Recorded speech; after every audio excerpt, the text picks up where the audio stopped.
Okay, so official good morning to everybody. Welcome to Vipassana Practice Day. I'd like to focus on working on, active and rest states. So this is a little bit more of last week, I think we were doing a kind of a review of the intro to the See, Hear, Feel practice. This is, I guess, one of the basic practices within the Unified Mindfulness grid. So I'd like to, go to the whiteboard here. Let's get into it. Okay, very good. Can people, bear with me. Got to pin my own video here. Okay. So can people see this here, active and rest states? So again, the basic premise of the See, Hear, Feel practice. We're looking at a particular formulation of the subcomponents of self. We can look at the aggregates in different ways. There's the 5 skandhas within traditional early Buddhism. But I find this particular methodology that comes from Shinzen Young's work to be very effective as a meditative tool, really looking at this mind-body process, or kind of the sankharas. The sankharas, the mental, verbal, and bodily, as they're talked about traditionally in the suttas. But the way that I like to work with them is the internal seeing, the mind's eye creating the images, fantasy, planning, daydream.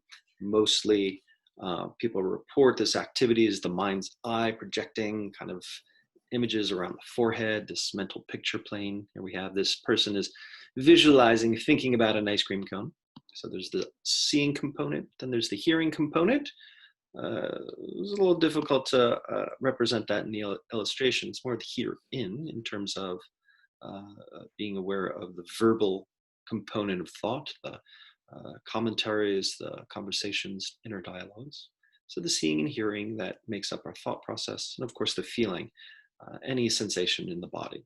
In this case, be it pressure on pressure sensation or an expression of emotion. So the see, hear, feel practice, working with observing just the rise and fall of activity of body and mind. So here we have my ever favorite diagram of the bell curve. So the active states, something is rising, something is coming into being, and something is passing away from being. It's still active. So there's an image arises, in this case, the ice cream cone. We see the image appear in our mind, and then it's kind of lingering there for a while, and then it kind of fades away. It's gone. So the time when it is present, it's active. The mind is active. There's actual content there on that mental picture screen. And likewise for the internal hearing and feeling. So there's, in feeling, there's a sensation that arises in the body. We feel it actively, then it's kind of fading away. Comes into being, passes away from being. So this is what we're looking at, is kind of the active states. But after something passes away from being, it's kind of goes into remission. So if we're observing our mind, there's the internal talk, blah, blah, blah. There's the conversation, it's active, and then it kind of fades away. It's not there anymore. And then for a while, it's restful. There's no internal dialogue going on. And then another word or phrase comes up and we're hearing it get louder. It's fading away, quieter, boom, then it goes into rest. There's nothing. So this is pretty much what happens all through the meditation. There's moments of activity. There's moments of the lack of activity. So normally when we meditate, especially in the beginning, it feels like it's all active all the time. Because even if we're not diagnosed with ADD, I think all of us are ADD in one degree or another, in as much that we're inclined to prioritize what's the new stimulus. So what happens is normally we're like, oh, there's this new image that's arising. Oh, here's this new talk that's arising. Oh, here's this new feeling that's arising. And we never stick around long enough to observe and that image is fading away. Oh, and that internal talk is fading away. So if we can slow down our sample rate, as I say, or the pacing of our labeling and noticing, and just stick with a facet of our experience, we can notice how it begins to fade away. So this traditionally we can look at the fourth tetrad of the Anapanasati practice, where literally the focuses are impermanence, fading away, cessation, and relinquishing. We can go into that aspect if we want to. But for today, just simply, all right, let's kind of hang out with a facet of our experience at a time and notice how it might pass away, and notice there might be some rest afterwards. So the more that we can incline ourselves to notice, oh, here's a rest state. I'm looking at the backs of my eyes. There's no content there. It's restful. I'm bringing attention to my hearing space in between my ears, and I'm noticing there's no inner content. There's no dialogue. That's restful. And within the body, that means, well, sensations can come into being that are active, that are uncomfortable, displeasurable, or kind of strong, attention grabbing. In that way, they're activating. And rest, we can just simply describe that as any sensation that's restful. So we could look at even like kind of shamatha qualities within the body, any of the pleasant, restful, abiding sensations of peace, contentment, relaxation, openness, spaciousness, however you like to define rest in the body, is perfectly fine. So then we notice that as time moves on, well, it's like the rest is ever present in some sense gate. And if we can contact and maintain contact with rest, then the activity can be a little bit more in the background. So the internal talk, the seeing, hearing, feeling, that's going to continue to happen. But it's possible that we can begin to have this through line of being aware of the rest state. So in this case, we can begin to just abide in awareness, just awareness. We're kind of thrown around at the end of the whip in terms of like jumping from thought to sensation to thought to sensation. But if as time goes on, we just move back to just the sense of awareness, then from this awareness space, we can just observe this activity. There's a through line of restfulness somewhere, and we can appreciate the rest. We can appreciate the absence of dukkha. From simply looking at the backs of my eyelids, observing the quietness in between the ears, or the restful qualities in the body, there's an absence of stress there. There's an absence of dukkha. And if we're hanging out, abiding in awareness, observing kind of the active and rest, we can have a non-identification with the active. So that means, the thoughts and feelings and such will still continue to go on, but there's a little bit more of a distance and objectivity. We're not identified with it as much. And kind of abiding in awareness in a lot of ways becomes kind of our primary activity. So that is to say, just a little brief intro to the active versus the rest states. Question? Yeah, go ahead. On that first diagram, there's see, hear, feel. And there was something in the dog, you chose a heart image for the feel. Uh-huh. And for me, there still remains some confusion sometimes because, like the seat, the pressure of the weight of your body on the cushion. Mm-hmm. That's a constant source for feel, but it's only active when it elicits a response in the body. And I was having some difficulty parsing out what is that? Is that supposed to be feeling tone? Is that supposed to be the presence of an emotion that's triggered by because emotion is supposed to have a physical component. In a lot of Vipassana directions, they describe like trying to feel anger in the body, let's say. So you're asking if you're aware of just the simple contact of just... The simple contact is rest. Okay. And the use of a heart image in the first diagram made me wonder, okay, is it supposed to be, is active supposed to be when you can link, you see a link or you see the physical manifestation of an emotion in the body in reaction to some physical input at the sense gates of the body? Okay, I understand. No, it's not supposed to exclusively be that. Okay. If it's any sensation that's emotive in nature, then we can go with that. If it's just a simple pressure on pressure, and we're just hanging out with that, it can be that either. It can be So active. That can be feel defined in or active. feel out. It's perfectly fine. But that can be seen as active. Could potentially be seen as active, yeah. Oh, Whether okay. it's pressure on pressure or emotive, that can be active. Yeah. Okay, because for me, see and hear is really clear. You know, whether it's coming in from without, it's coming in from outside, or it's generated from within. I just, for some reason, I still have, that's still a sticking point for me sometimes. Like I'll find myself in the middle of doing feel noting. Okay, which is it? You know, that sort of thing. Which is it in terms of like being Active or rest? Active or rest, yeah. Inside and out is different. That's somehow clearer, but well, here, just simply put, any restful sensation, any sensation, if I look at it, it's just like, okay, well, it's restful. Yeah, okay. I'm sorry, I don't mean to hold people up if you wanted to get moving. Also, one idea for that, for the symbol of the hearing, like how to describe that visually, maybe a drawing of an old-fashioned radio. Yeah, could do that. You know, inside the brain as opposed to outside. Then I got to take the eyes and the nose out. Yeah, that's whiteboard problems. What can we say? Yeah. Thank you for that one. All right, so let's get into it then. Allow yourself to come to a comfortable upright position.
Allow yourself to straighten up and settle in.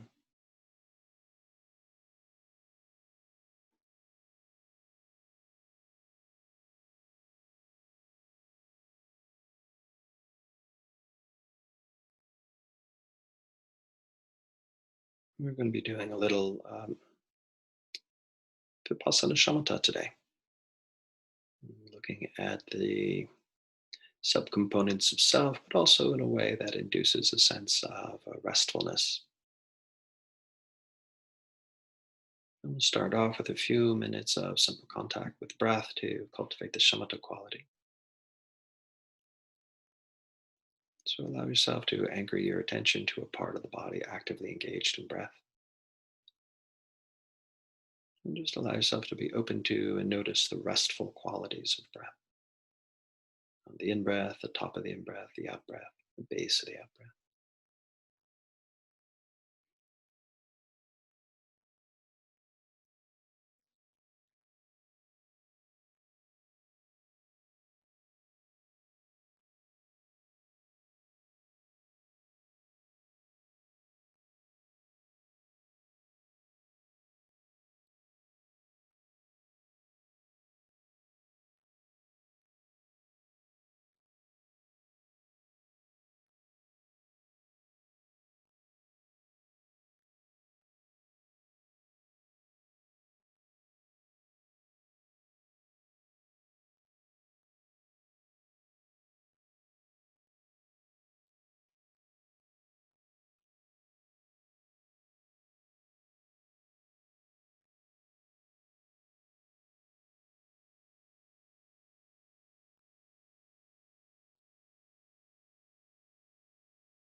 Good, good. So know that breath is always present, available. You can either go back to breath at any time or include in the aspects of breath as we move into our next exercise. So, what I'd like to do is spend a few minutes working selectively within see, hear, and feel framework, and then put them all together and work with see, hear, feel collectively. We're going to be looking at the active and restful expressions of see, hear, and feel. So, let's start off by contacting see space, the general picture plane that the mind's eye creates to generate images of fantasy, planning, daydream. Now, then, we're not actively creating thoughts here. We're just directing our attention to this general see space, wherever images may arise. And let's just hold this as our primary anchor point of see space.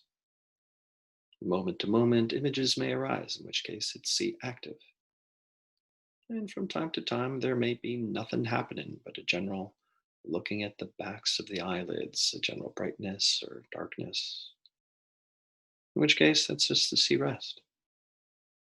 So, moment by moment, just sustaining contact with see space and label see active or see rest. So, it might sound like this: see rest, see active, see rest, and so on like that. Contacting this space of seeing space, labeling see active, see rest, and exploring what is that like, active or rest expressions, all the while pouring in acceptance, equanimity into your experience and letting go into the next moment.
Okay, good.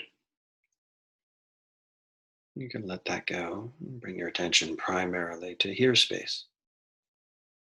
Hearing in between the ears, this general region where we may potentially hear our internal talk, running commentaries, dialogues, even musical tunes. Whatever expression of thinking that we hear occurs in this general hearing space. And from moment to moment, there may be nothing happening.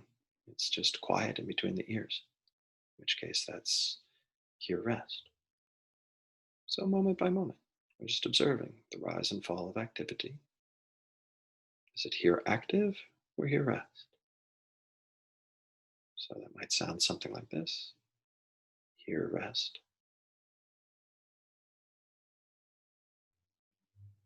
Here rest. Here active. And so on like that. Contacting, labeling, exploring. Bring a sense of acceptance and equanimity. And releasing, letting go.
Okay, good.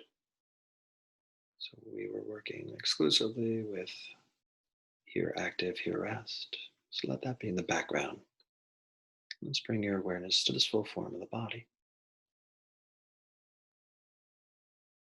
Moment by moment, sensations may arise. Call our attention to them. They can be rather activating in one way or another, be it a pressure on pressure sensation or an emotive expression. And from moment to moment, we may be more inclined to notice sensations that are restful, relaxing. However, it is that you would like to define the experience of active and rest is perfectly fine. As long as we're cultivating the concentration, the clarity, and equanimity. So, the labeling set: feel active, feel rest. Simply that. Might sound like this: feel active, feel rest, feel active, feel active, feel rest, and so on like that. Contact, label, explore, accept, and release.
Okay, good.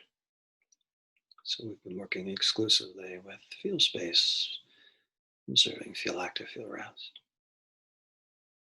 Now, then it's difficult in some ways to just work selectively like this because as we're with one sense domain, the other sense domains are still doing their thing. So, in a way, we're just shining a flashlight onto a particular facet or detail of our experience. But for now, let's now invite all of our experience to come in together and integrate.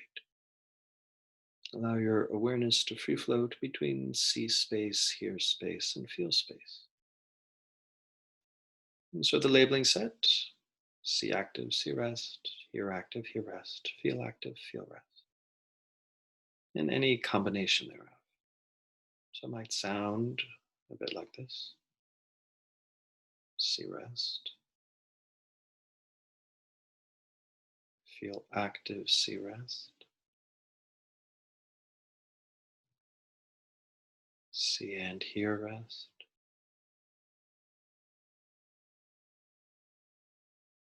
feel active,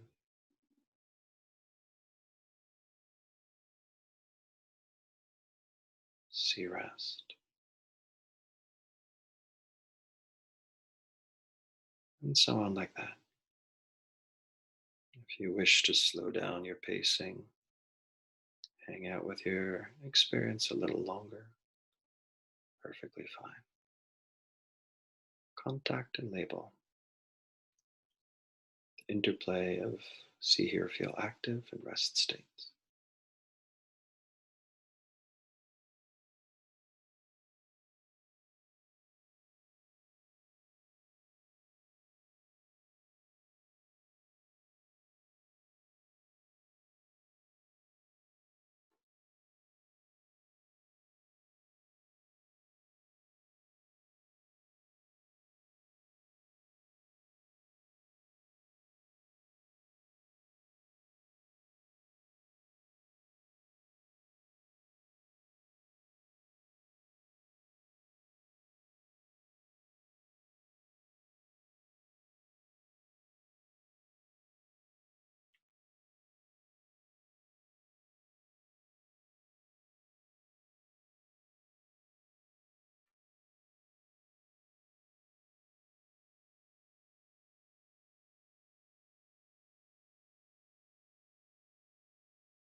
So moments of active occur. It's natural. Can we have the sensory clarity to just see what sense gate it arises on? Concentration to hold that clearly in awareness, and the equanimity to just accept, allow. All the while, we're just awake and aware of it, not falling down the rabbit hole of thought. As well, rest states occur. Can we be aware and appreciate the restful qualities that can arise and see, hear, and feel? So, contact label, we explore the experience of active and rest, all the while imbuing with acceptance, equanimity.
Sometimes, as we notice subtle activity, we may also notice somehow that we're feeding into the thought, perpetuating, giving it more fuel to continue. If so, can we just relinquish that? Do we really need to be instigating this thought? What would it be like to just let go of it, release it? What would it be like to just release everything and abide in the present moment, abide in awareness, appreciating rest as it is present, not needing to identify with any of the active.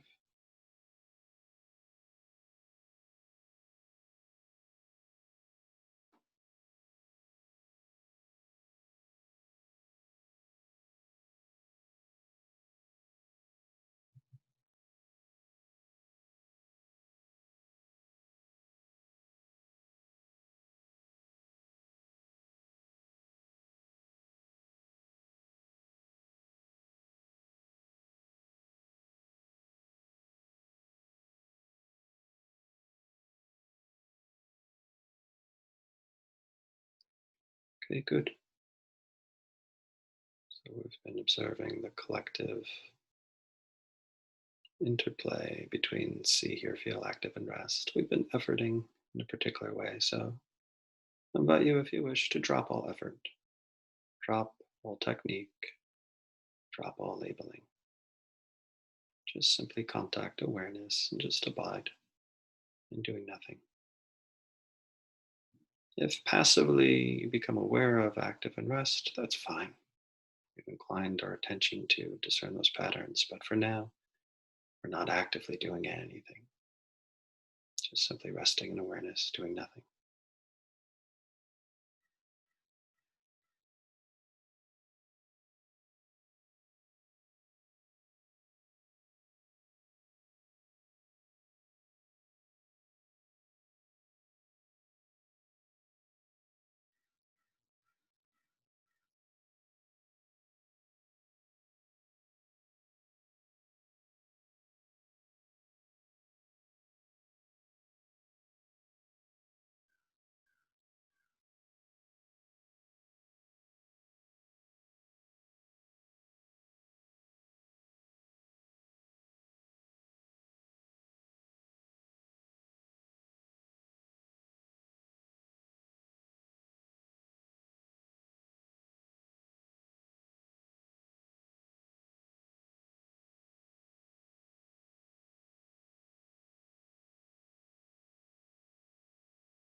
Okay. At ease, everybody.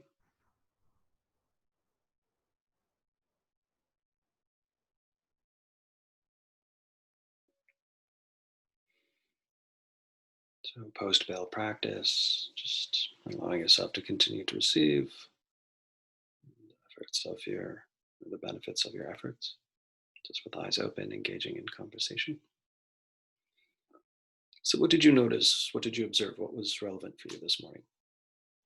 Feel free to unmute yourself and manifest.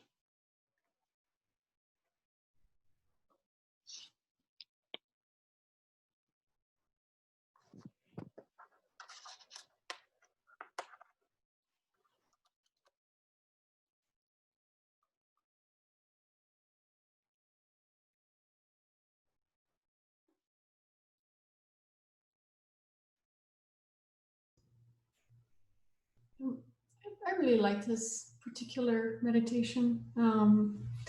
Somehow, I think it was starting with the rest states initially, but it's helped me realize that there's a lot of pockets of rest everywhere. You know, even though I mainly live in the active, and I think just kind of having that distinction between active and rest has helped me realize that there's a lot of rest. So I had this experience of having a lot of active feel, and then I had this, I was almost like, okay, well, there must be some rest too, right? So I kind of like looked a little bit for it, and as soon as I looked and I noticed it, there was this sort of almost like a wave of rest spreading from one area of the body, kind of like washing over the whole kind of activity. And that was kind of cool. I feel like this particular distinction helps me really kind of dive into more subtle things, like the more nuanced sort of experience. Like there might be some active, like here with, it's actually here out of like some, you know, mow and blow kind of activity, but, and that was kind of activating, but in the noticing of how that sound kind of goes away and comes, you know, like the movement of the sound is restful, even though the sound itself can be active. Yes. And I really like that there's like this a lot to explore within just like noting rest and active. I think it's pretty cool. Good. I'm glad that's your experience, Lucia. Yeah. So, I mean, a lot of things, you said a lot of very interesting things. So first off, just commenting that, you know, rest, there's a lot of rest. Rest is always available. I think that's true. It's just, we don't necessarily look for it. And even less so do we prioritize it.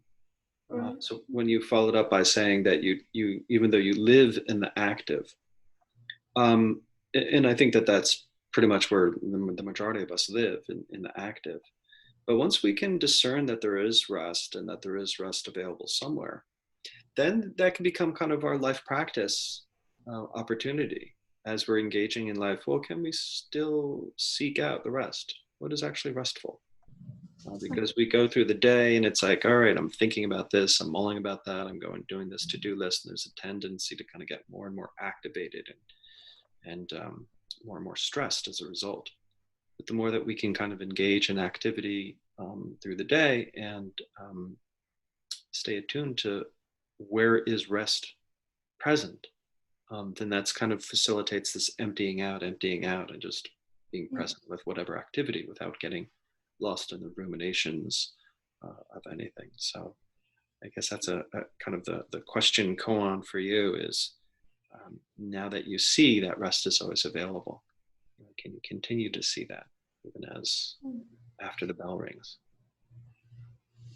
Yeah, that has been my homework practice lately. Oh, I really like also this addition of appreciating the rest. It's helped me really have these kind of beautiful little moments that kind of bloom everywhere throughout a day that maybe it's not that great.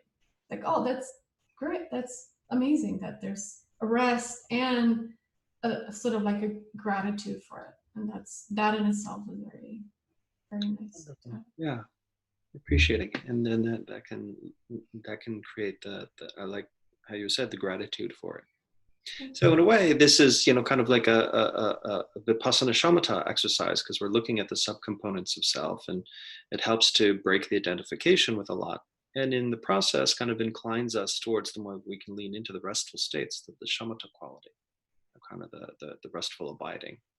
And if we can appreciate that, then that kind of ties into Metta as well. It's like, oh, I'm just abiding in the moment. I'm abiding in kind of the restfulness in the moment, and I can appreciate this wave of gratitude can arise. So that's a nice way to kind of integrate the Vipassana Shamatha Metta qualities.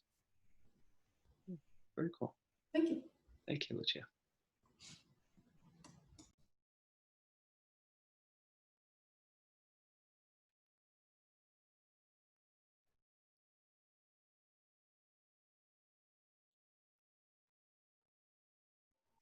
Anybody else? Yeah, Holly? Yeah. Mine was almost exclusively here because it was mostly my thoughts the whole time. And I don't know if how does it work for the here rest part? Because I found, for the most part, it was very quick thoughts, but then finally I had where I felt like it was abating, but then labeling it, doesn't that ruin the rest part of it? Mm-hmm. I don't know. Well, that's a good comment, and kind of like a frequent type of, WTF with the labeling of rest. It kind of ruins it. In a way, it's almost like an overlay. We're looking at, just in a way that the mind is looking at an activity and observing this. We're kind of observing the activity. The intentional labeling of rest, it's almost like a secondary higher order activity that's happening. Now then, it can be problematic if the labeling of rest then activates actual herein moments. Then that becomes challenging. But it's something that evens out as time goes on, where the labeling of here rest doesn't necessarily activate it anymore. Does that seem relevant, or does that pertain to your experience, Holly?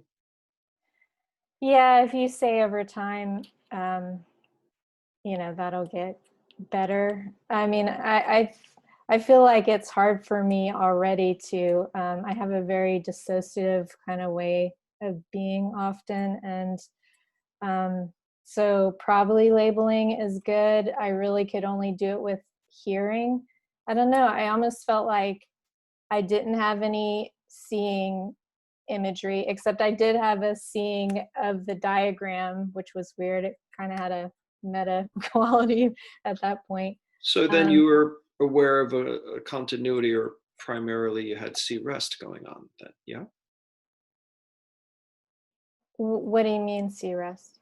Well, you said that you didn't have any seeing going on except for. Oh. So to me, yeah, that so. says, well, you're primarily see rest, and there was just maybe every once in a while a little activity in see space. Yeah. Yeah. Yeah, I guess that's true. I just felt like everything was crowded out by thoughts, which is, planning, judging, that kind of thing. And then at one point I tried to auditory. Yeah. So almost exclusively that. And then I tried to check in to see if I was feeling anything just in case. And nah, not really. But I guess that doesn't matter. If I'm primarily hearing, then that's what it is, right? Well, I mean, in the exercise, it's to notice the active as well as the rest states. So, I mean, if it was restfulness in see space, then if you want, you can place your attention in see space, and there's nothing happening. Can you maintain contact with see rest?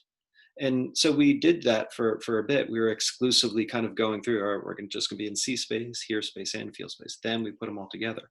What was it like when we were hanging out in see space and there was nothing much happening? What was your experience there? Well, it was me. I guess I was full of doubt. That's what was going on, because I was like, okay, why? So it was me searching, not really finding anything, having doubts, and then judging myself. So it was like me kind of thinking a lot during that time. So, at one point I said, it's like we're shining a spotlight like a flashlight in a way. It's just like really see, hear, and feel is happening all the time. And it's hard to just kind of work on one exclusive area. So it's like we're just shining a spotlight on one activity. So all of this stuff is happening. And it sounds like this self was arising in the form of doubt. And that's fine. That's, our sankharas arising. That's the habit patterns that give us a sense of I am. And unfortunately, it's, the habit patterns around a particular flavor of suffering there, of doubt, or the hindrance of doubt. So, part of the exercise is to really see through that. So it sounds like you were doing it perfectly right in terms of hanging out in C space and there's nothing there. So then can you just hang out in that lack of activity and appreciate the rest? It's difficult because there's all this activity happening in here space that's just demanding your attention. So part of it is like that, the concentration exercise of like, all right, I'm just going to look in this area, even though there's nothing there. There's all this stuff happening here in here space that's demanding my attention, but I'm going to just try to kind of put that aside for a little bit. So that's a little bit of a concentration kind of restraint exercise. We're engaging in some sensory restraint. So for those moments that you were just contacting C space and it was just C rest, good. You're doing it perfectly right. Now then the moments when we were like, all right, let's work with here space. And it sounds like that's where probably the majority of your thought-based wiring is. It sounds like you're primarily here active, C rest in just how you're wired. Would you say that's true? Yeah, definitely. So, if there's so much activity within that, can you just notice the pauses in between the words? Sorry to talk like Will Shatner there, but, even in regular speech, there's little pauses that happen either at the end of the sentence, before the next phrase comes in. We can notice those micro moments of rest. And then, the more that we can recognize the rest and appreciate the pause, then we're more inclined to notice it. And then we're noticing then how there might be a want to fuel the next arising of words and how we kind of co-participate in that. That might incline kind of those moments of rest to kind of become a little bit more frequent and endure longer. And then I appreciate also that you went into the body to feel, and then you were saying, okay, there wasn't not much happening in the body. Okay. So would you say that it was feel rest? Yeah, but I don't know always. I don't know. I have so many doubts because I don't always know that that's good, because it seems like I'm either not feeling anything or I'm feeling everything, and it's overwhelming. So when you say not feeling anything, does that mean it's inclined more towards, it's just a restful abiding in the body? Or is it not feeling anything in terms of like, I feel very dissociated from my body? It's probably dissociative. Okay. I think, yeah. So, dissociation can manifest itself differently for different people, but sometimes dissociating can be a very unpleasant, agitating experience, and sometimes dissociating can be a pleasant experience. That's why some people have settled upon it as a particular survival mechanism. So if you find that you're a little dissociative and you're in the body and it's feeling a little dissociative, well, is that restful? The dissociative response in the body. Yeah. I mean, I have a history of a lot of dissociation myself. I'd say the majority of my childhood was a prolonged dissociative state. And I mean, that could be sometimes kind of like a scary response, but sometimes it was just like, I'm willingly entering into this kind of foggy daydream because it's preferable to the pain of reality. And it becomes problematic as I got older, and I would notice that I would just kind of drift off into these dissociative spaces and would struggle to be present. But part of it was noticing, oh, okay, I'm starting to dissociate now. And part of it would be like, well, what is the sensory clarity that is available? I feel like my body is kind of going into this place where it's like all the particles are separating and I'm becoming diffuse. Well, there's something kind of pleasant about that. It's kind of soft and fuzzy. Can I be aware of the restful qualities of that? That's probably why my mind is inclining to that. And then usually what happens is, because there's a part of me that's staying awake and appreciating the restful qualities of that, it becomes a little bit more of a safer space. And then I notice my body kind of reforming again in that way. So if doubt is present, that's perfectly fine. Go looking at the traditional hindrances, the craving, aversion, unconscious, doubt, restlessness. They talk about sometimes about like the Buddhist-based personalities, in terms of maybe we have a particular hindrance that's more dominant in us than others. So if doubt would be your primary hindrance in a way, it's good to know that, because ultimately it's sankhara, it's a particular pattern that arises. So if you're looking into see space and it's all see rest, good. You're seeing it clearly. If you're coming into the body, ain't nothing happening, maybe a little bit of a dissociative response, well, is it restful? Okay, yes, that's truly what's happening. And if it's primarily a lot of activity in here space, that's perfectly fine. Can you just notice, can you just have A, equanimity? Right now it's happening like this. And B, since we're doing the active rest activity, can you notice those little micro rests in between potentially? And that's just how it is right now. And if doubt is doing its thing, how does doubt arise and see, hear, or feel? I think that you're doing everything perfectly well, Holly. I think that you're doing really well. Thank you. Good. All right. Sorry, folks. We went a little over the hour, but appreciate all your patience. And I really appreciate your reflections and conversation today. So let's end with a little dedication of merit. By the merits of these acts and other such virtues, may we attain a liberation for the benefit of all beings.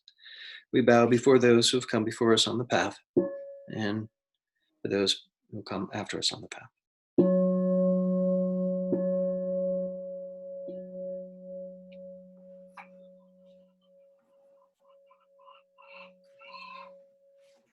Okay, everybody. Have yourself a wonderful day. Thank I'll you. see you all tomorrow. Take care.